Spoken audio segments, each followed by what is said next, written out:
Sigurado pa rin si Maymay sa gagawing desisyon. Lungkot kasi silang dalawa ay napamahal na sa akin ng sobra. Si Yong, kahit hindi niya man masabi true sa bibig niya kasi mahirap siya masalita. Pero ramdam na ramdam ko yung puso niya. Parang hirap na hirap ka. Kasi kuya, si Christian sa akin, siya yung taong mamahalin ka na walang kapalit.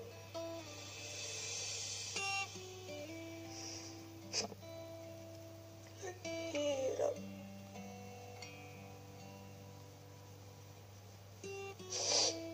Kasi kahit pinagkaisa-isahan na siya, parang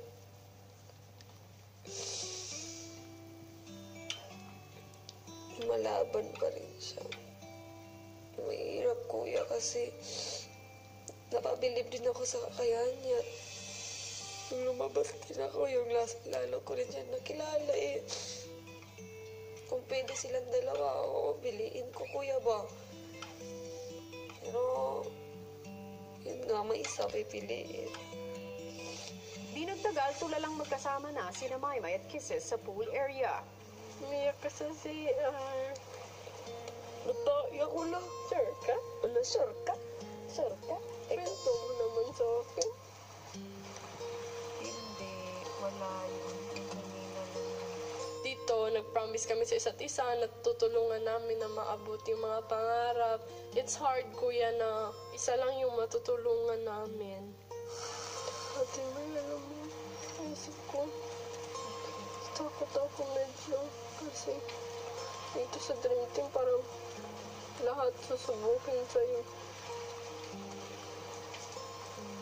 Takot lang ako baka mamaya paglabas natin hindi na tayo ganito. Dahil lang dito sa Dream Team. Sobrang takot din kaya ako. Biglang ikaw. Tamay.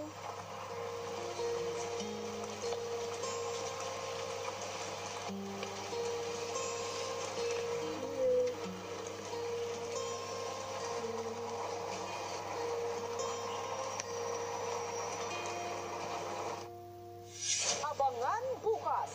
Sina Christian at Yong na nga ang magkakaroon ng mabigat na tapatan para makuha ang 4th lucky sun. Sino nga ba sa inyong dalawa ang karapat-dapat na mapabilang sa aking Dream Team?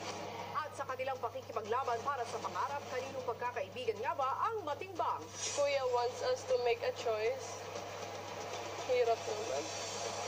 Nahirapan ako mag-hilig sa inyong dalawa. It's my nightmare at the moment. Abangan ang matinding bakbakan para mapabilang sa Dream Team. Lahat ng yan sa Pinoy Big Brother Lucky Season 7. Ang susunod na programa ay